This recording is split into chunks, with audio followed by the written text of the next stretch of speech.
white boy music. That's going to be the first words of the podcast. Probably. Dun, dun, dun, dun, dun, dun, dun, dun, dun. White people.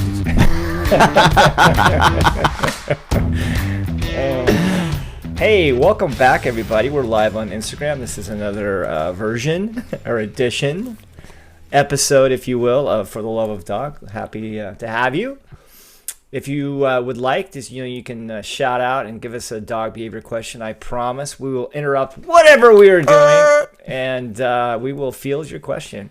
As usual, I have my partner in crime here, Mr. Gary Newcomb. Gary, how are you? By the way, happy holidays. Happy holidays, Might be why we're wearing this fun stuff. We recorded this in July. What are you talking about? This is how we roll every day. This is Thursday. Nice. No. Nice. Doing good. You've been busy? Yeah. We've been keeping you pretty busy, right? You had to evaluate a lot of dogs. Yep. Doing a lot of Home for the Holidays evaluations and meet and fosters, doing meet and greets. Yeah, and for those of you that have been following us, with helping us out, by the way, for our end of year campaign, Home for the Holidays, one thing that you may not know is it puts a lot of extra work for Gary too, because when we rescue these dogs, they have to be evaluated, and Gary does about 95% of the evaluations, especially these new dogs that we've been taking in. So I don't get a chance to thank you. I really don't. You thank me plenty. I really don't. And I've always feel bad with the fosters too, and I try to explain that to them. I just don't have the time. Maybe one day, if we get bigger, we can have someone that thanks people properly. Because if it's not, we're going to hire a professional thanker. Well, I mean, the problem is I'm so hard on people, and I just expect them to do their job. And sometimes I forget that they're volunteers. Yeah, and it's hard. No, I know. Even if you were getting paid $200,000 a year, it's still flipping hard. I'm crazy that I am the king of giving people unsolicited advice or telling them when they don't do it my way. So I hear you. You're giving them some feedback. Yeah, I call it feedback. Oh, the MF feedback even. I can't remember the stupid movie we watched, and the only line in the movie that was funny to me is the actress that said, "Do you mind if I give you some feedback? Some motherfucking feedback, feedback." Step off. One of our viewers will maybe fill us in on what movie that is. I can't remember. If Mookie was here, Mookie would tell us what movie that was. But anyway, we are rambling, as usual. While we're waiting for a question, there's one thing that I did want to talk about, and it's dog-related. Don't flip out. Don't worry. But it has to do with this new Microsoft commercial that's going on LinkedIn. And anyone that knows me, first of all, I'm not a Microsoft fan. Anyway, or Android. I forgot. Hey Sam, you know what? We got the generic background. This is where we went diving the other day. Yeah, we were just here on our vacation. Oh, we were swimming. We were dolphin training. They're very smart, easy to train. Anyway, I digress. Anyway, this commercial, I'll show the commercial in a little bit. But the cool thing about this is when I say cool, I'll say one cool thing about it, because in my opinion, the commercial doesn't work. It's a horrible commercial. Obviously it involves a dog, and I want to point out why it's shitty. But before we roll it, I'm prejudiced. I don't like Microsoft products. I've never liked the way that they advertise. I've always been an Apple guy, so of course I'm going to be shitty. Prejudice. Very prejudiced. But Gary, you're a Microsoft guy. I use a PC. You're a PC guy, you're a Microsoft guy, and I think after seeing this commercial, you will agree with me. It's a horrible commercial. Gonna have to go buy an Apple? No, not that. But the other thing too, I want everyone to understand, our real jobs. We are both graphic artists, and that's just a coincidence. I also, at one time in my life, I was an engineer, so I know a little bit about technology. I know a little bit about advertising. I know how things should look. Marketing, yeah. Marketing. I'm going to give whoever developed and produced this commercial some kudos. It's very cute. The music is good. The pace is awesome. You know exactly, what you should buy and purchase. They hit all the spots, but I want to talk about what's wrong about this commercial. But so why? Can we roll that now, Sam? Okay, let's watch it first, and then we'll do a little feedback.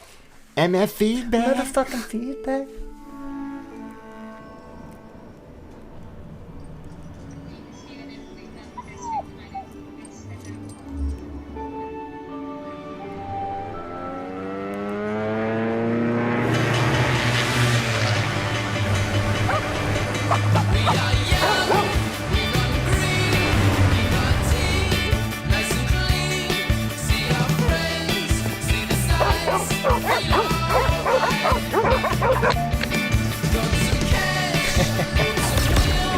Rufus. That is cute as hell.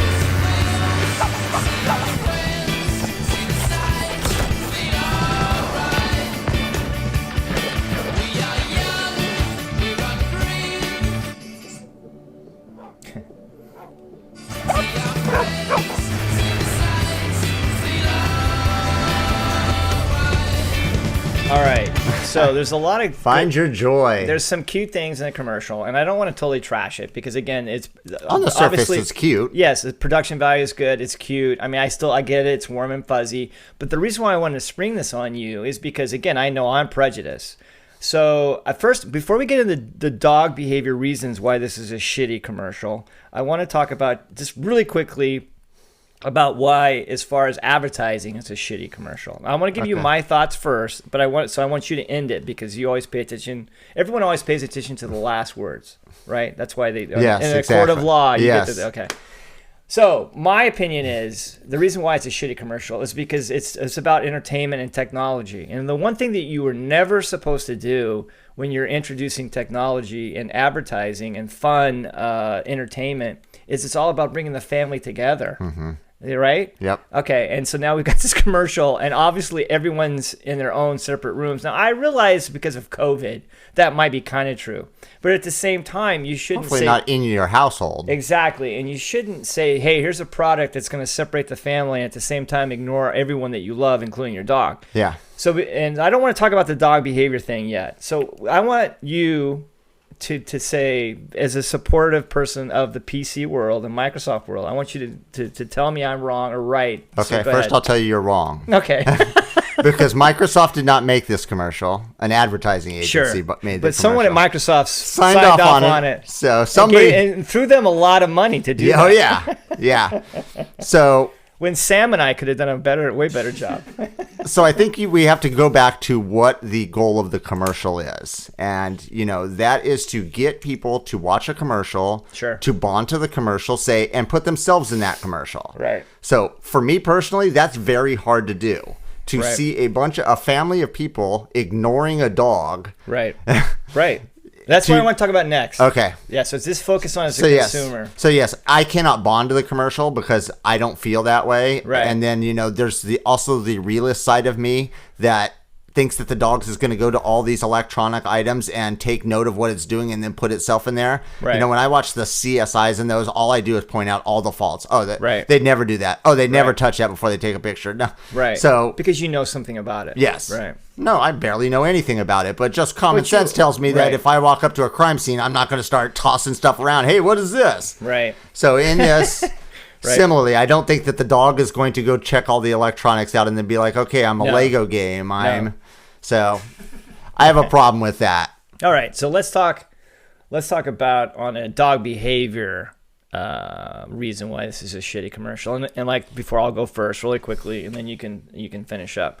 Obviously, my problem is, and one thing that we actually put on the application is we're trying to figure out how much time you actually have for a dog, right? And whenever I'm training a family that's currently having a problem with their dog, one of my first questions is, on your list of priorities, where do you put the dog? You put the dog first, second, third, fourth, fifth, sixth? And I kind of help them a little bit. And I say the dog shouldn't be first. Yeah. Okay, but it damn sure shouldn't be 10th. Yes. So be honest, blah, blah, blah. In my world, I like to hear the dog is at least third or fourth, which is hard because you have a job. Most of us have a job. We have family. There's a lot going on in our lives, right? Yep. But this commercial in your face is just showing you that, hey, the dog is below video games. Yeah, and entertainment, right? And there's one quick clip of the wife, the mother. I think she's on a Zoom call. So maybe she's at work. I get that. Gives her a scratch on the head. Yeah, I mean that was a little bit. I can obviously we'll give you some cushion there, but the other members of the family are doing something fun. They're entertainment, and so here comes this very cute dog that wants your attention. You're just really gonna ignore the dog? It's worse than even ignoring it. You're gonna make eye contact with the dog and then go back. Right, right. That's my point. You have a choice in that moment, and you're gonna choose your video game. Yes. Yeah, that's always going to be there, by the way. And you know what it reminds me a lot of is, I work in Newport, Corona Del Mar, seeing the people on their phones walking with their dog 25 feet in front of them, just completely detached from their dog. They're on their phone. They are not spending any quality time. And, they're probably the same people who will do the same thing pushing a stroller. Yeah. I mean, it doesn't. Oh, absolutely. So absolutely. In fact, I'm gonna give a shout out. Sean, who does a lot for us. He's head of the foster program. He's heavily into gaming. He loves this kind of entertainment, computer entertainment, going on YouTube and watching some of these players play and all that.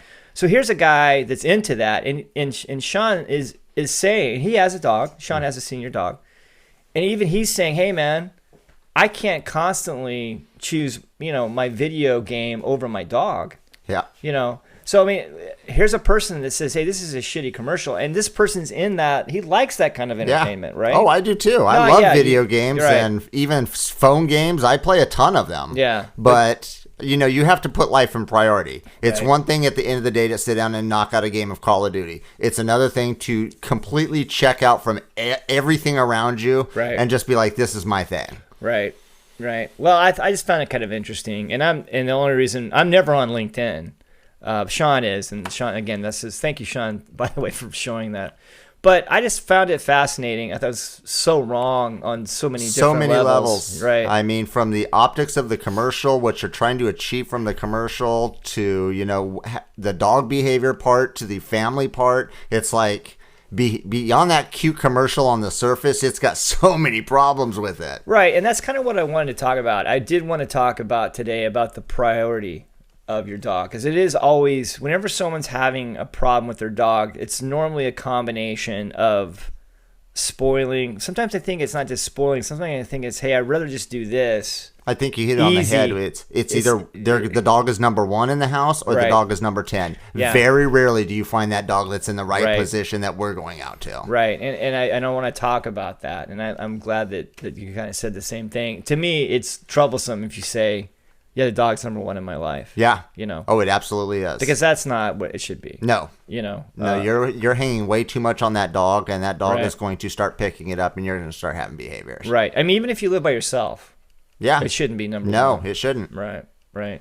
So what kind of advice do you give people? Let's take it on both extremes. Okay. Let's say, in my opinion, if it's number 1, then for sure you're spoiling your dog. And so the dog's not ever going to figure out. That's actually the side that I find most. Yeah, I agree. So usually, why don't you explain why that's a problem? Usually what it is people have elevated the dog. The dog is, maybe the dog's the cutest in the house. I won't even debate it with them. That's be pretty hard in our house. Yeah. But the deal is that if you raise the dog up to a level, the dog knows this, and the dogs work on a hierarchy structure. Right. So if you raise the dog up higher than the level, they're going to start confusing who's the alpha and who's the beta. And then it's only a matter of time before the dog's putting boundaries on you. Right. So when the dog you're being nice when you say the dog's going to be confused. Usually the dog's like, okay, I guess I'm in charge. Yeah, no, the dog's going to check out pretty fast and realize what's going on and take over. Right. So yeah, no, basically dogs know what is going to happen. We have all this reasoning ability and everything that makes us so smart. Right. Dogs don't. Right, which we proved at the 2 episodes ago. Exactly. So what dogs, their blueprint for what's going to happen is the structure. They do association, so they know if I do this, this happens, I get this. So that's the structure that they work on. And when you screw it up and you aren't giving your dog the right structure, you're giving it unwanted attention, you're showering it with treats or affection, when it hasn't earned it, you're breaking the reward cycle that dogs not just use. that too. One thing that drives me crazy is letting their dog go wherever the dog wants to go inside the house. Yeah. There's no boundaries inside the house. Yeah, physical boundaries, yeah. Right. Yeah. No, that's a problem. Any boundary, the dog has to know that it's, to some degree walking on eggshells. That's how dogs operate. I have an alpha. I want to always do right by him. Right. So I'm going to err on the side of not doing something to not cross him or her. Right. So, yes, you have to have physical boundaries. You have to have emotional boundaries. You can't let your dog get overly excited and say, hey, it's excited. Someone's here. Or, it's scared. Your dog has to know that you're going to knock the top off of anything that it wants to do. And that's how the dog knows this guy's the leader. And I want everyone to understand that, too, when we say it's not cool that your dog is number one on your priority list, a lot of people might think that that's cruel. And what we're trying to explain to you that people think that way. And by the way, there's nothing wrong with thinking that way intuitively. As human beings, we tend to think that way intuitively. Yep. I think that way intuitively. I had to be taught not to think that way. Yeah. I want you to understand that we're not being cruel. We're trying to explain to people out there that do put their dogs as number one. It's cruel to do that. Dogs need a leader. And yes. when you're not leading them, it makes them so flippin' nervous, they can't function. Yep. No, and the situation that comes up a lot is when it's a family that doesn't have kids, or it's the single person who has a dog. A lot of times that will be the person who makes them the dog child. Right. And the dog child is always a problem. Right. Because then they start elevating them to human level. And when you do that, you're confusing the dog because the dog doesn't know a lot of the crap that's going on. And you're breaking the power structure. Perfect. I couldn't have said it better. So we've got about 2 minutes left. Let's talk about the other side of that. Someone that puts their dog, say, 10th, 11th, 12th on the list of Yeah, everything else is going on in life, and I keep the dog on the shelf until I want to pet him. Right. So in other words, in your opinion, when you put the dog that low, it's strictly just selfish. Like, I'll do it with you when I want to do it with you. When it's convenient for me. For me, right. You know, I'm going to toss you down a cup of food, that kind of stuff is just a hardship to those people. Right. You know, I obviously don't meet a lot of those people because those aren't the people who call someone in for training. Right. That's so. You know, but it is a problem. Absolutely. The dog has to know that they're a participating member of the pack. And if you aren't dealing with the dog on that level, you're forcing the dog into the omega level, the farthest, littlest, weakest, most submissive position. And dogs aren't going to respond to that. No. And if they do, it's going to be negatively. Right. So you're going to get a dog who detaches. They're going to start doing their own thing. And they're going to start, you're going to start having problems because they're going to start looking for that, how to fill in that gray area and all that structure that you're not giving them and attention and all that. Right. So, it all boils down to, and we can never say this enough, it really does boil down to pack mentality. And just really quickly, as we cut to break, what we're trying to explain is pack mentality is a lot like working in a business, working for a large company. You don't have to love these people, but you have to function within this parameter. Yep. And you're rewarded when you do well. You're scolded in not a horrible way, but you're scolded in such a way where that dog or that human being understands, okay, I can't do that anymore. Yes. And boundary has been reinforced. And it really is that simple. And I think as human beings, our brain can get it. Yeah. But it's hard to execute. Yeah. For a lot of people. Yeah. Because we tend to complicate things. We don't make them less complicated as people. So for us to go in and tell people, look, you've humanized your dog. You've got all these crazy things that you filled in the blanks for. Your dog's simple. This is what they do, and it's hard for some people to grasp. Yeah, it is. And again, I fail, and when I do fail, I tend to let the dog off the hook and treat it as a human being, or just laziness. Yeah, it's usually one of those two. Usually it's laziness. All right, Gary, well, thanks for coming by. As usual, I will see you next week. When we come back, PJ will be here, and I have no idea what the hell she's going to talk about, but I can guarantee it's going to be something fun. Party. All right, guys, thanks for tuning in. Happy holidays, everybody. Please check us out. Subscribe. If you can't do that, thelittlereddog.org. We need you as a volunteer, foster, or donate, please. Thanks. Send your friends our way. That's right. Hey, everybody, it's that time of year again. It's home for the holidays this year for our year-end giving, and we need your support, please. If you go to our website, thelittlereddog.org, you'll see a section in there for Home for the Holidays, where we're trying to save 50 dogs and also generate $50,000. So please give so we can save these underdogs. thelittlereddog.org. Find the section, Home for the Holidays. We need your support, please. Thank you so much, and have a great holiday.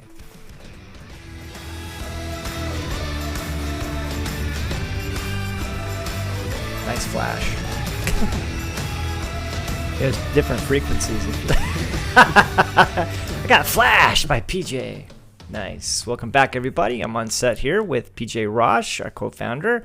Again, I keep saying co-founder, but not technically, she's our founder. Way to go. I'm a co-founder. PJ, how are you doing? Doing well. Thank you for asking.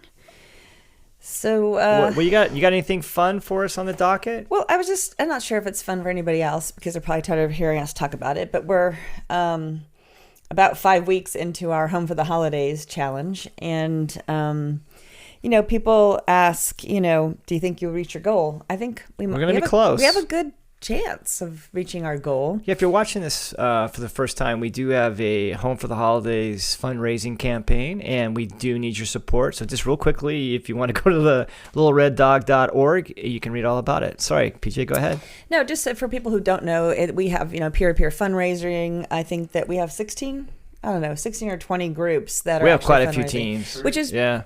How many? 29. We have 29 teams. Okay, Holy that's crap. amazing. So thank you to all of those teams. You're doing a bang-up job. It's amazing. I'm humbled. Oops, we lost our little picture in the back. I'm always humbled. Oh, there it is. That's why we lost it. Sam is so good. He is so good. Kelly's in first place. Kelly is in first place, but you can go here. You can create your own and help us fundraise. This person right here, Adrian, she's not a volunteer or anything. Ass. She tuned in to one of the telethons, and she has been kicking ass. She reached her fundraising goals. So Feliz Navidad, my favorite team name. A lot of cool things. Very clever. Clearly, I'm not doing that well. Yeah, but, PJ, you're in last place. No, Oh, not Koji's quite. in last place. You need to Koji, talk to Nicole. But no, we have some good teams. Anyway, do we think we're going to reach our fundraising goal? Yeah, I think we might. And, for those of you who don't know why we're doing it, we're trying to save 50 underdogs, which those are dogs that are either need medical attention, like they've been hit by a car and need surgery, or they were rolling the numbers. It's so exciting. Roll the numbers, Sam. Oh, yay. Look at this. 33, 627. And so the goal is 50,000, as you can see. So we're getting close. And thanks to everybody who's doing that. And how many dogs have we rescued during this time? We have rescued about 35 dogs. All right, so cool. So we're in good shape. That is good. And then somebody asked us, would we save all these medical cases without it? We save a fair number of medical cases, but as everybody knows who listens often, it costs us on average to save a dog $690. And for the medical cases, it's much higher. I think we said about 1,000, which is why we're trying to raise 50,000 for the 50 dogs. But most times it costs us way more. But you know what? Would we save all the medical cases without it? Frankly, things were really tough, so it was really hard for us to save medical cases. But with the funding, it definitely is better. Hope for Paws has also been a huge supporter of ours and helping us with thank a you, lot of the Eldad. dogs. Thank you, Eldad. Thank you, Joanne and Katie and Dr. Pedraza. He's a very gifted surgeon, so some of the really tough medical cases go to Dr. P up there at CARES, and thanks to CARES for all of they do for our dogs. But anyway, so that's what you can do. And if you don't want to set up a peer-to-peer fundraising, that's fine. You can just text TLRD to 44-321 and make a donation. No donation is too small. So that's that. We used to do a segment called Good Dog and Bad Dog, and we kind of got away from that. I forgot about that. But I do today have a good dog. I could always think of bad dogs, but we're going to, it's the holidays. We're going to focus on turn the good other stuff. cheek. So, Positive. you've heard us complain about animal control. Which is I'm sure we own at least 50% of the responsibility that we usually have a nice. contentious relationship with animal controls. But we did have a situation. We had this little dog, Alex, who was one of our medical cases, one of our Home for the Holiday dogs, and he was attacked by some kind of an animal. I'm assuming it was a dog, and he was found in an alley hypothermic, and he had bite marks all over him. Broken jaw, too? Broken jaw, right? We didn't know till much later, but a broken jaw, and he had to have a toe amputated. Funny. So, unfortunately, like a lot of little scared dogs, Alex was at his foster and snuck out, got away, and crossed the East Coast Highway, which... PCH. Yeah, PCH. Right. So definitely a very busy place. And luckily, he was found pretty quickly. Unfortunately, a lot of people, as soon as they see a little dog, they immediately try to pick it up. And he got scared and he bit a person. He bit two people, did he? And let me tell my story my way. He bit a person. So that person, I think, ended up putting him back down. So he was away again. And then an animal control officer who was new picked him up and he got bit. Oh, I didn't know it was the animal control officer. So bit two people, which is not great, but that, if you don't know, that comes with an automatic 10-day quarantine. And typically animal control, well, it honestly, I don't know the rhyme or reason. Sometimes they let us have the dog at home to fill out the, serve out the quarantine. Sometimes they make us put him in the shelter. He was a little guy, so we were dealing with Newport Beach Animal Control, which is also actually the police department. They do everything. And they were completely easy to deal with. They're very sweet. Understanding. They did impound him for the first night. But quickly recognized he had a lot of medical issues. He had a lot of medicines he was on. So and remember, he bit two people with a broken jaw. That's what cracks me up. Yeah, I don't know how he did it with a broken jaw that was wired to fix it. But obviously, he was just very scared. So, but what made them what made the animal control of Newport Beach such good dogs, and shout out to Officer Cash and Officer Schramsberg. I hope I didn't butcher that, but Valerie. Cash and Schramsberg. Yeah. That's a TV show right there, baby. Right. No, what made them so amazing to deal with, obviously they were very understanding. They recognized that he bit because he was scared. He wasn't charging anybody. He wasn't vicious. They didn't try to do a vicious dog, blah, blah, blah, like we get with other animal controls. They were very understanding and reasonable, and they agreed that given his medical condition, he should go back to the foster to serve out the quarantine. So obviously we were kept in touch with them. Today he was released from quarantine. And I just, again, shout out to them, because that was the most amazing, logical experience I've had with animal control in the 9 years that we've been doing And they this. didn't have to be nice. They didn't. That was within their jurisdiction to say, no, we have to keep the dog here. We fucked up. Yeah. I mean, the dog got away. He bit Sure. two people. Obviously, I was expecting that. I was expecting fees Right. and fines. They didn't Right. charge us any fees and fines, which we would have gladly paid. It was, our fault. The dog, was our responsibility. So anyway, I think I wanted to give this shout out, because I know we complain a lot, and I just wanted to say that it was so refreshing. I do hope that they both have a very Merry Christmas because they were super easy to deal with. And also, just to make it clear, so that our foster doesn't feel bad, this kind of stuff happens to everybody. And I do know that our foster did a very good job taking a shitty situation and not making it worse. I mean, it could have gone worse. The foster could have made it worse. She didn't. She did a very good job talking to them, I think, and explaining the situation. If you have a dog, or you're in dog rescue, or you're a volunteer or a foster, at some point a dog is going to get away from you. This is part of the game. It just happens. It's the Right. numbers thing. It's nobody's fault. She wasn't being irresponsible. No. But it still sucks when the dog gets out. It sucks further when somebody gets bitten. but again, that situation could have been handled really badly. Yes. And hurtfully for the dog and us, and it wasn't. It was handled so professionally, so logically.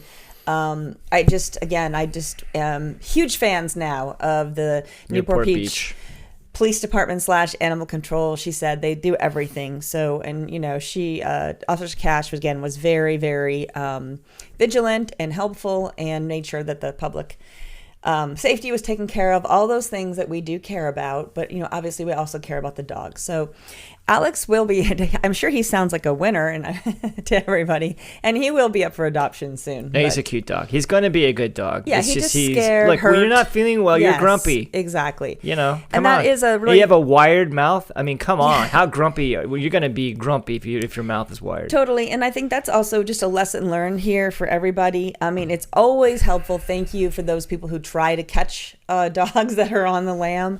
But, the best thing to do is not to chase it.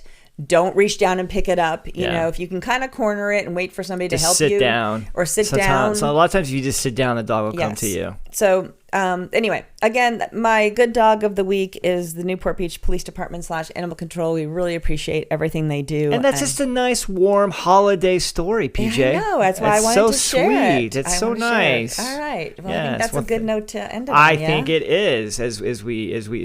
Yes, it's going to be our last show for 2020, right? It is. So Yeah. what a perfect way to end it with your Yes. cute lights and everything. You're not wearing it like Gary though. Gary had the cool mohawk going. You don't think you couldn't pull the don't think hat I off? could pull that off. All right. But Hey everyone, please go to our website, thelittlereddog.org, and support us while we're competing on this home for the holidays. You don't have to be a captain, but if you could donate, that would be great. Or Please, foster. We still need fosters, please. please, please, please. Take care, everybody. Happy holidays.